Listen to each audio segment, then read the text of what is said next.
Hola oyentes de Radio Sefarad. Un día más prosigue la guerra de Israel en varios frentes y ello nos obliga a seguir hablando con alguien que está in situ, que es Pascal Roa desde Jerusalén. ¿Qué tal, Pascal?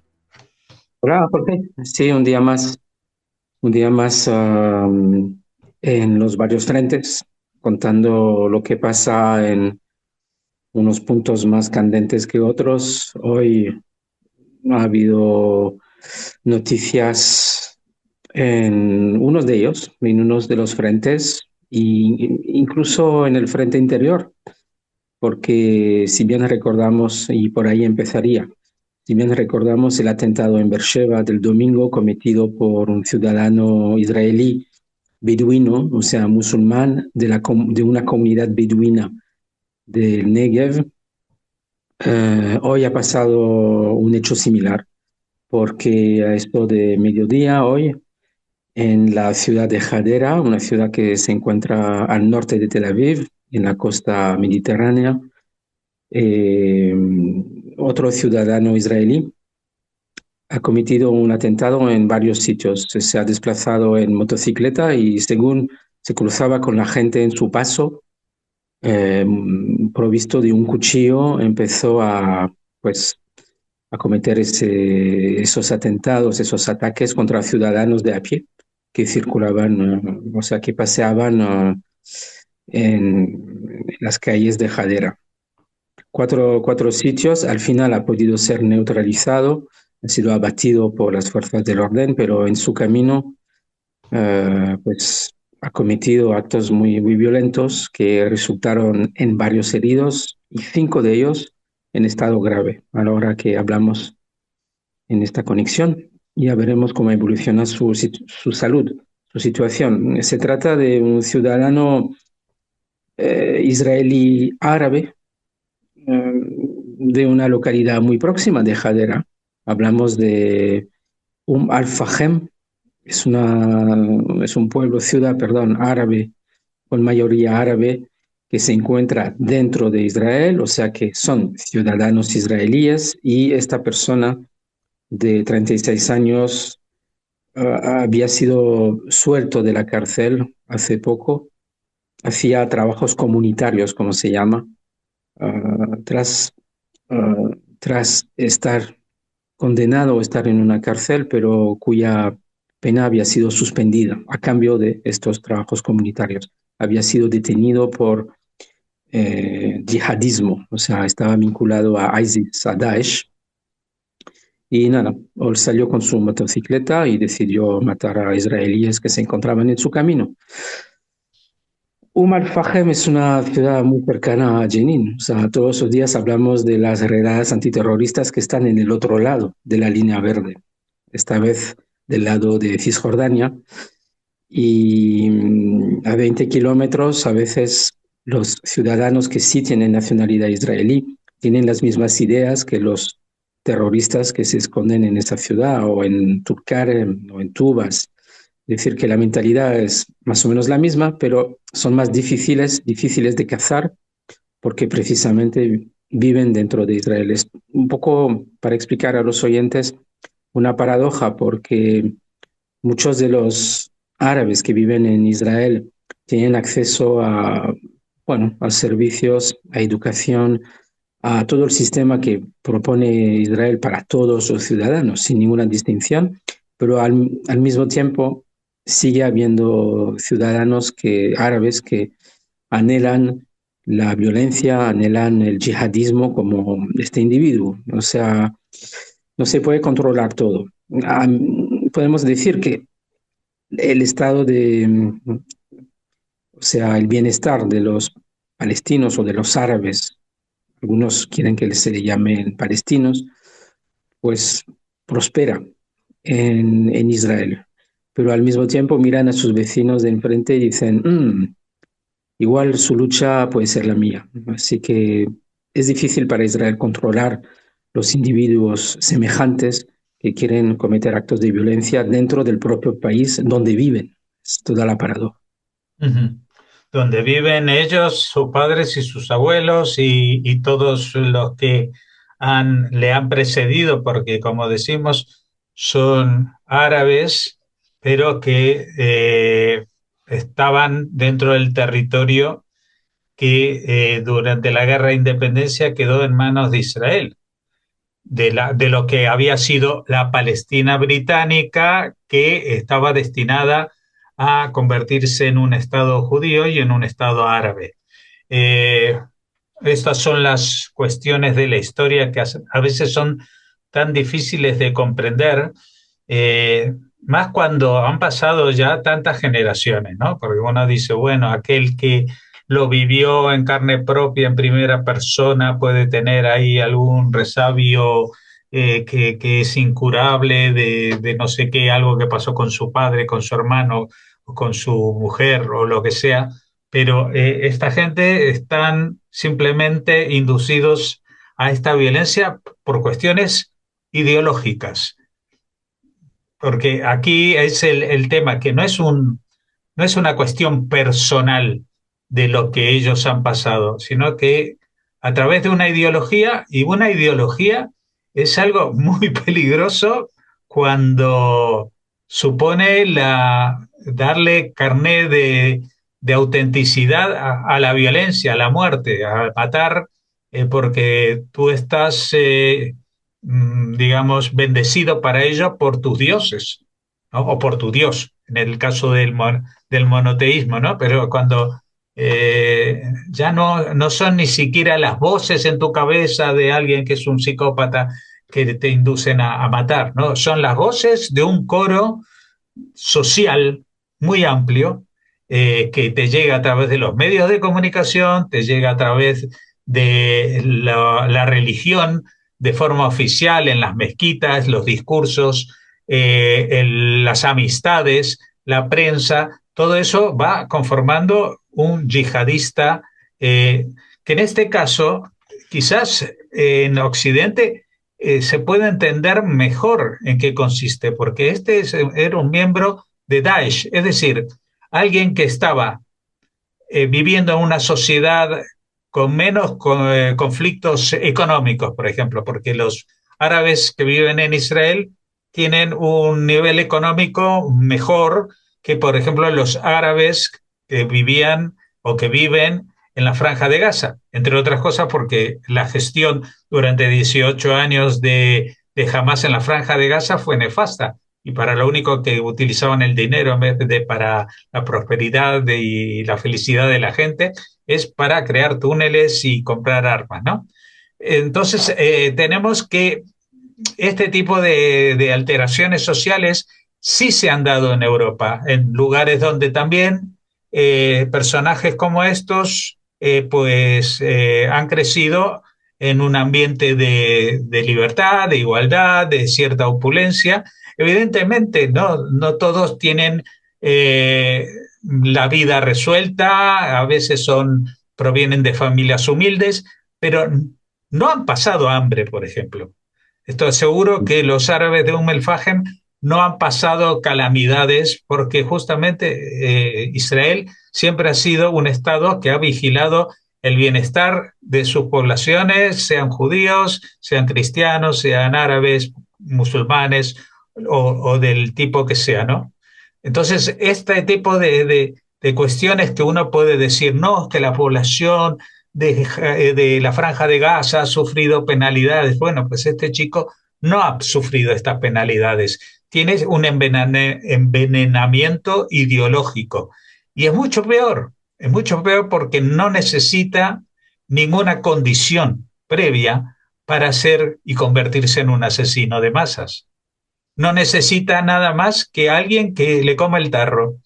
Y eso está a la orden del día, desgraciadamente, y muy vigente en el mundo de los musulmanes y especialmente en los descendientes de musulmanes, chicos que igual de jóvenes no hacían demasiado caso de la religión, pero que encuentran su sentido de la vida en la violencia que amplifica, se amplifica a través de la religión. Es decir, porque alguien que se dedica al delito, pues evidentemente también está en el mundo de la violencia, pero si encima tiene una justificación teológica o trascendental, que dice, no lo hago para vivir yo mejor, sino para que mi pueblo, el pueblo palestino o los árabes o el mundo musulmán vivamos mejor en un mundo en el que no haya infieles. Es decir, Ujú, que este es un problema que incluso si ahora Israel logra abatir a todos sus enemigos, desde Irán hasta el mar, como dirían los que quieren la eliminación de Israel, incluso así seguirían habiendo estos lobos solitarios o a veces perteneciendo a células que están animados por un odio que no es producto de la realidad. Es un odio inducido y creado a partir de la ideología. Por eso estaba hablando del tema de la ideología que es fundamental, especialmente en esta zona. sí. Y alguien habrá dicho a este señor que matando a unos cuantos israelíes judíos en su camino antes de ser abatido, pues aportará su grano de arena a la gran causa yihadista y se convenció de ello. Puede que sea un lobo solitario. Yo no creo mucho en esa tesis, aunque es posible porque hay todo un caldo de cultivo detrás de estos actos, pero a menudo son células más o menos secretas que se alimentan y se retroalimentan de Mm. estas convicciones, como que si vas ahora, sales hoy a la calle, vas a cumplir con tu deber y vas a llegar al paraíso después de haber hecho, después de haber aportado tu contribución al yihadismo. Es muy complicado, pero en el fondo, al mismo tiempo, es también fácil de entender cómo reaccionan, cómo actúan, por qué lo hacen. Pero claro, cuando pasan en el acto, cuando cometen este acto, pues no hay nada más que hacer que lamentar los heridos en este caso. Esperemos que no sean víctimas mortales y siempre hay que estar al tanto. En las calles de Israel, todo el mundo está al tanto de lo que pasa a su alrededor y a menudo puede surgir de cualquier esquina un loco, lo que tú consideras un loco, que viene a por ti, no le has hecho nada, pero viene a por ti porque él piensa que matándote va a hacer, va a cumplir con su objetivo de yihadismo. Es así.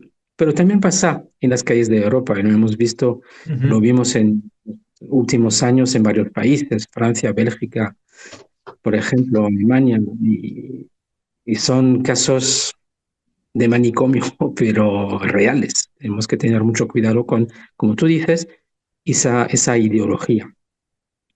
La ideología, el yihadismo, en este caso chiita, para volver a nuestras informaciones, se sigue desarrollando a través de los proxies de Irán en los varios frentes, los conocemos ya de memoria. Hoy voy a seguir ahondando en las acciones, en los ataques que se realizan desde Líbano por parte de Hezbollah. Es una dinámica más que rutinaria, es decir, que ya los ataques son cada vez más agresivos por parte de Hezbollah, como dije ayer, o es por usar las armas, los explosivos, los misiles antes de que Israel los destruya las lanzaderas, o simplemente Hezbollah sigue teniendo mucho arsenal que consumir.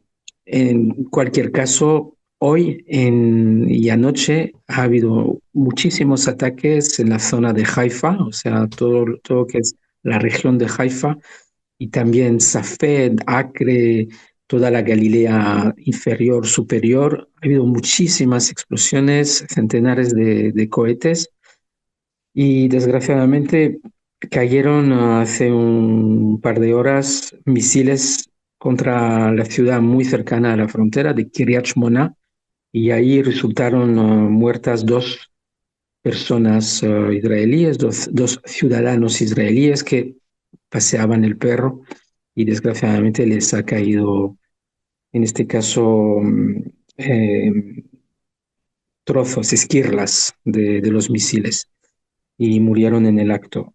Pero también ha habido muchos daños materiales en las redes sociales, en los medios informativos, podemos ver varias casas dañadas, así que Hezbollah, si bien hablamos de logros por parte del ejército israelí, todavía supone una amenaza muy, muy importante, no hay que olvidarlo, y así siguen haciendo daño disparando cohetes que no pasan más allá de la línea de Galilea, Haifa, Safed, Tiberias, pero que aún así, como tú decías, se trata de centenares de miles de personas que tienen que correr a los refugios o cuyos hijos no pueden ir a la escuela y que pasan miedo, ansiedad, con todo lo que conlleva. Desgraciadamente todavía tenemos que vivir con esto. Sabemos que Tzahal está haciendo un trabajo estupendo en el sur del Líbano,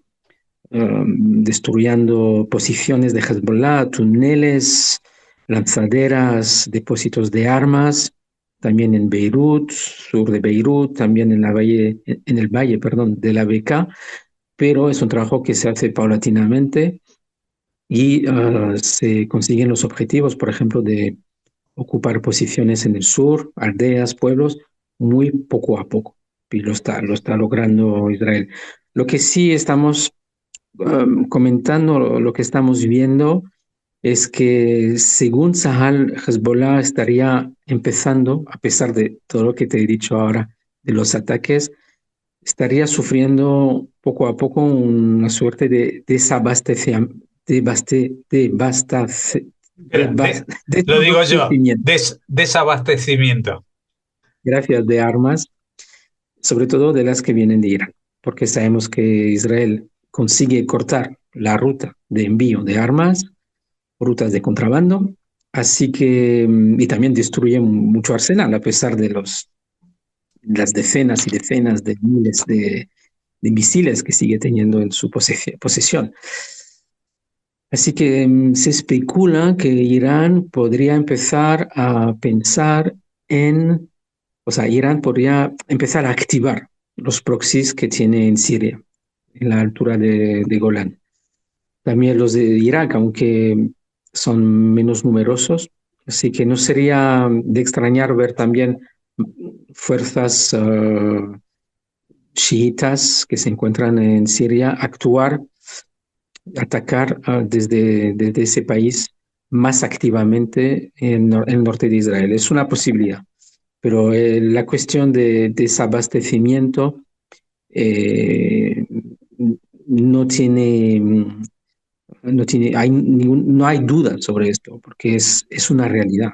Israel, cortando el acceso de las armas, está haciendo daño a Hezbollah, aunque no se ve todavía, porque les quedan, un poco como lo que vimos en Gaza. Es decir, durante muchos meses jamás podía seguir disparando cohetes hacia Israel, hasta que poco a poco se les fue a medida que Israel controlaba el territorio y sobre todo la ruta de Filadelfia, porque por ahí venían las armas, desde Egipto, no hay que olvidarlo, pues poco a poco dejaron de disparar cohetes hacia Israel, aunque muy de vez en cuando lo siguen haciendo, como hoy. Hoy ha habido un cohete lanzado desde Gaza contra el sur de Israel y afortunadamente solo cayó en campo abierto, pero así están las cosas. La ofensiva terrestre en el sur del Líbano solo tiene un par de semanas realizadas, así que con esto también habrá que tener paciencia, paciencia que necesitamos para contener esa agresividad que estamos viendo ahora por parte de Hezbollah. Bueno, hablando de paciencias, ¿qué pasa con Irán? ¿Va a haber ataque o cuándo va a ser? Seguro que tú Sí, sabes más cosas que no quieres contarnos. ojalá, ojalá, ojalá.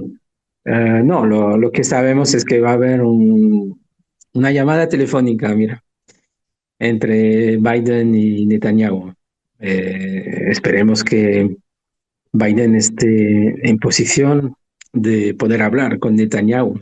Sabemos que no se encuentra en su mejor forma, pero bueno, de forma oficial va a haber una llamada telefónica entre los dos mandatarios después de unos 50 días en los que no se han hablado. O sea, esto es de destacar, porque podemos decir que esta conversación que versará sobre la reacción de Israel contra Irán. Recordamos los casi 200 misiles que dispararon hace ya casi 10 días.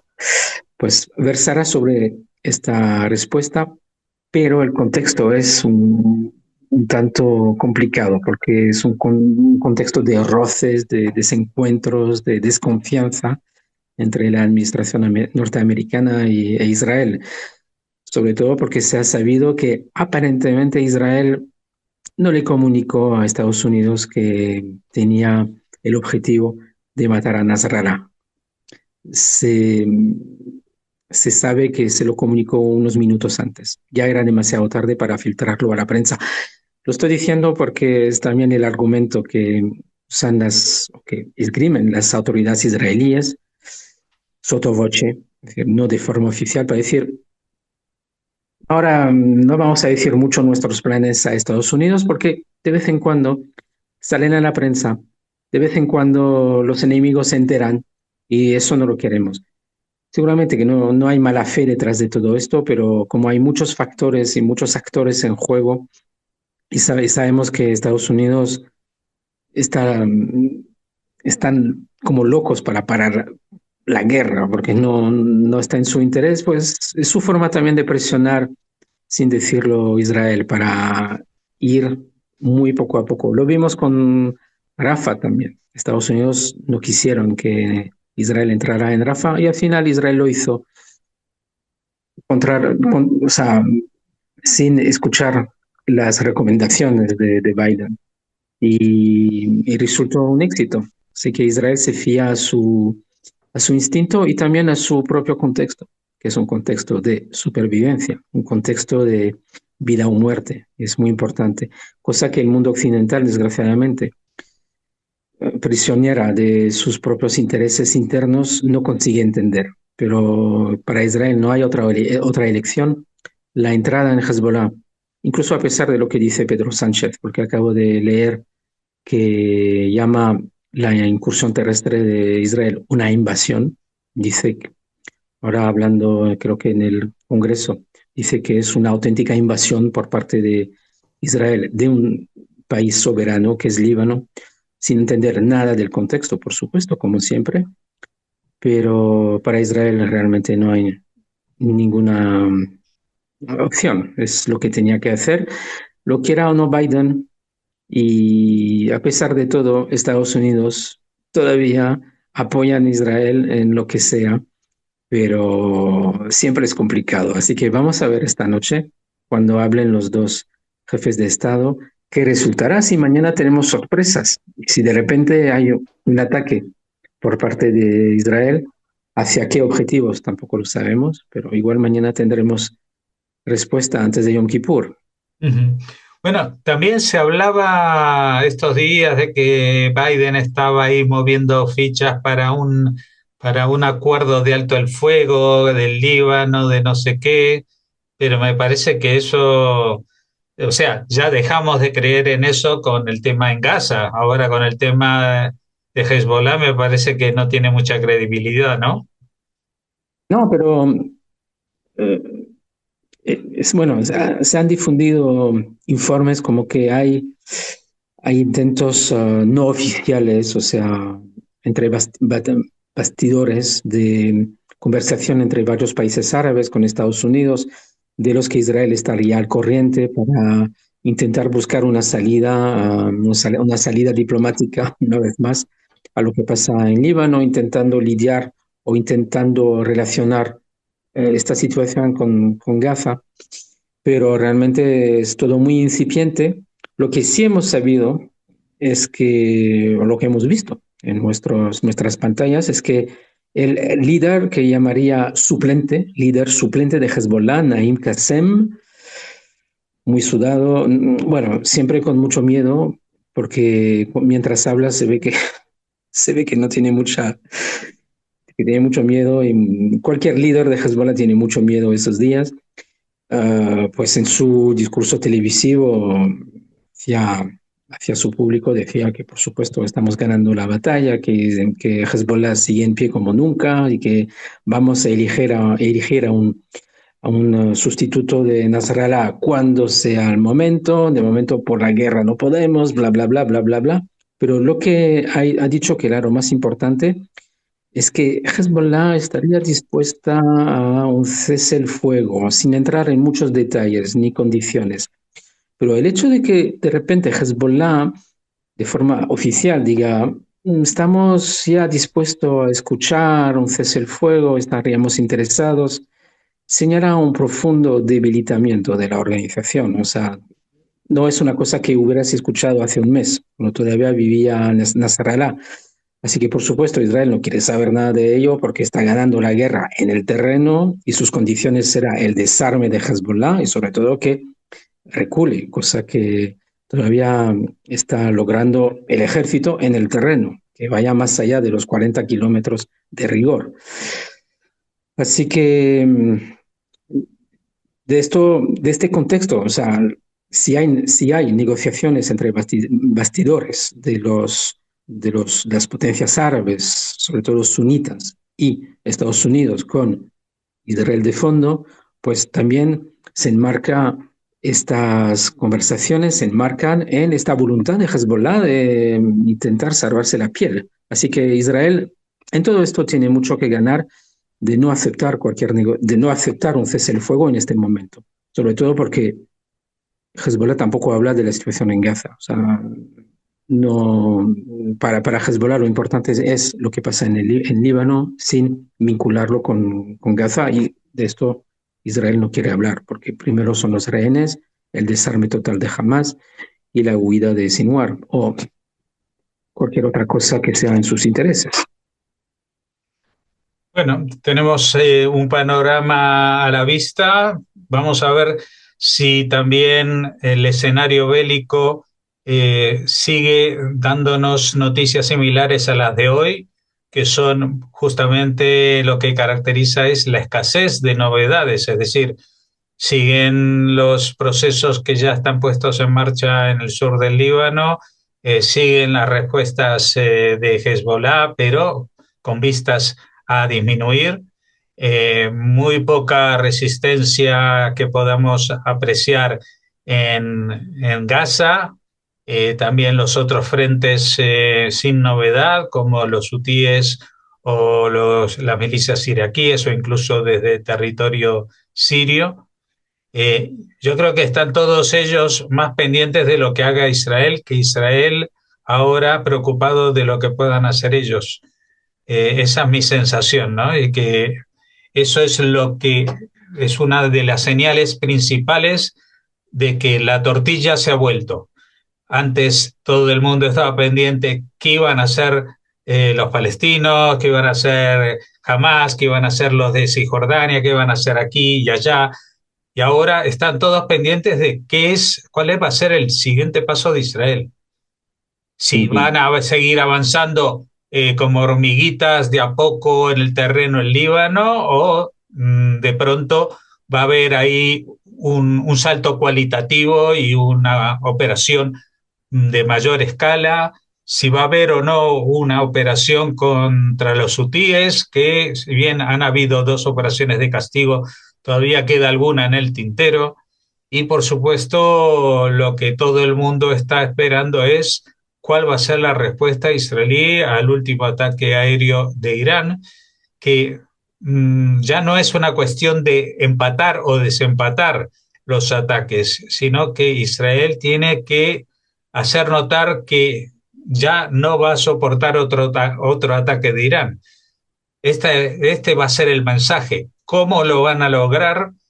Pues hay distintas especulaciones, infraestructuras, otros dicen que directamente ataquen las organizaciones que están desarrollando bombas atómicas, ataques a los líderes, porque ya lo hemos visto a máximo nivel, incluso algunos se plantea que aquel ayatolá máximo que estaba al frente del gobierno, Ebrahim Raisi, que murió en un accidente de helicóptero, quizás no fue un accidente como tal, sino que es muy probable también que hayan tenido algo que ver en los servicios secretos o la resistencia iraní propiamente, ¿no?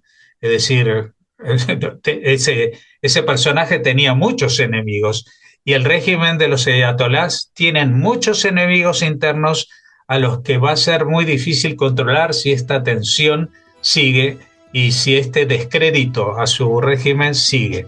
Así que, bueno, con este panorama nos despedimos hasta mañana y ya seguiremos hablando a ver si para entonces, en las próximas 24 horas, se aclara la situación algo. Muy bien, hasta mañana.